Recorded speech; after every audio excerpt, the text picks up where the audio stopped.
간단한 자기소개와 의견을 말씀해 주시면 됩니다. 네. 안녕하세요. 저는 숙명여자대학교 학보사 숙대신보의 편집장 임규민이라고 합니다.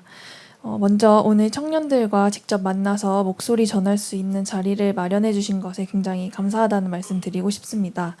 저는 학보사 편집장으로서 대학생과 청년층이 현실적으로 느끼는 고민과 바람을 대신 전달드리고자 하는데요.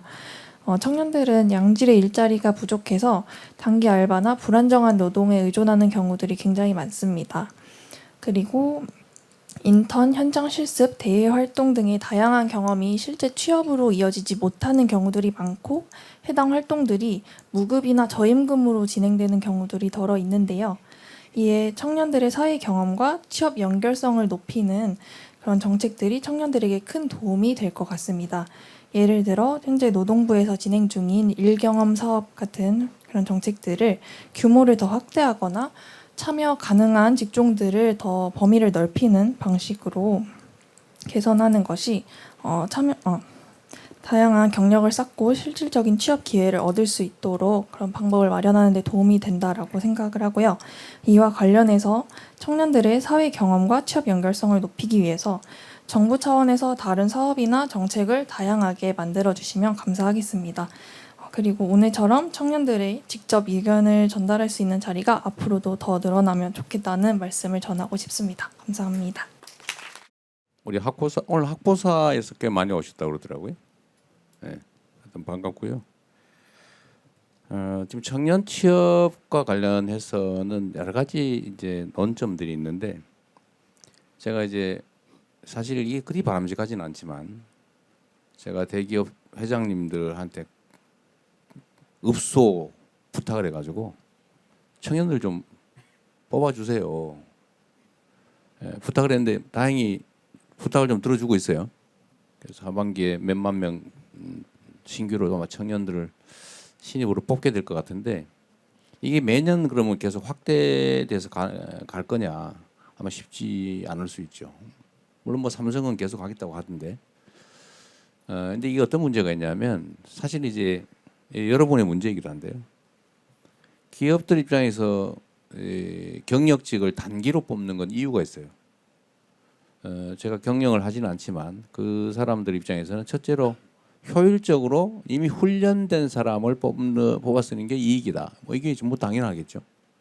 그럼 옛날에는 안 그랬냐? 옛날에 다 신입 사원 뽑아가지고 교육 훈련 시켜서 일 시킬 때 이때는 그러면 그 경력직을 뽑는 게 그러면 더 유리하지 않았느냐? 그렇지 않죠. 당시에도 경력직을 뽑았어요. 그런데 그때는 왜 신입 사원들을 많이 뽑았냐? 이것도 이제 일종의 악순환인데 당시에는 일단 취직하면 기본적으로 정년 보장을 했어요. 그러니까 경력직 뽑으려도 이미 다른 회사에서 잘 안 나와요. 서로 그렇게 체계화돼 있으니까 경력직 뽑는 게 쉽지 않고 근데 할 수 없이 당연히 신입 사원을 청년들 뽑아서 일정 기간 교육시켜서 이제 제대로 된 업무에 투입하는 그때까지 약간의 비용이 나겠지만 또 다시 제대로 된 일을 하면 또 성과가 나오고 이렇게 하다가 이게 어느 순간에 깨진 거죠. 여러 가지 이유들이 있긴 한데 지금은 이제 종신 고용, 정년 보장이 잘 없어요. 기본적으로 종신 고용하지 않습니다. 그것도 이유가 여러 가지 있죠. 효율적이기도 하고 또 하나는 이제 노동조합 이슈가 있죠. 고용의 유연성이 확보가 안 되니까 필요할 때 내보내고 다른 사람을 뽑거나 아니 전환을 하기는 쉽지가 않다.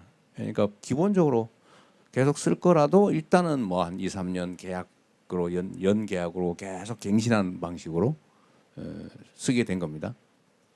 그러다 보니까 너무 이제 쉬워지니까 그러니까 경력직을 뽑는 게 또 쉬워지니까 다 이렇게 다 전환을 해가지고 청년들은 이제 길에서 스스로 상당한 경력과 실력을 쌓지 않으면 취업할 수 없는 지경이 된 거예요.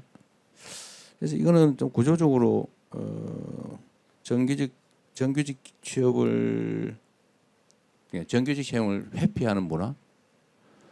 과연 그러면 훈련된 사람을 뽑는 것이 반드시 기업한테 유리하냐? 사실 불리하다고 해요. 기업 입장에서 그런 게 있다고 합니다. 일하는 사람들이 소속감이 없어요. 내 회사가 아니에요. 나 언제 나갈지 모르는데 뭐. 그리고 그 회사에서 내가 성과를 내 가지고 그 회사가 잘 돼도 나하고 아무 상관이 없어요. 내가 언제 나갈지 모르는데. 이게 생산성이 사실 올라가지 않는다. 일본은 여전히 종신고용이 주류라고 지금 들었는데 저는 그렇다고 일본 기업들의 경쟁력이 떨어졌냐? 또 그렇지도 않아요. 결국 이 부분도 사실은 우리가 상당 정도 토론하고 논의해서 필요한 것들은 서로 수용하면서 고쳐야 됩니다.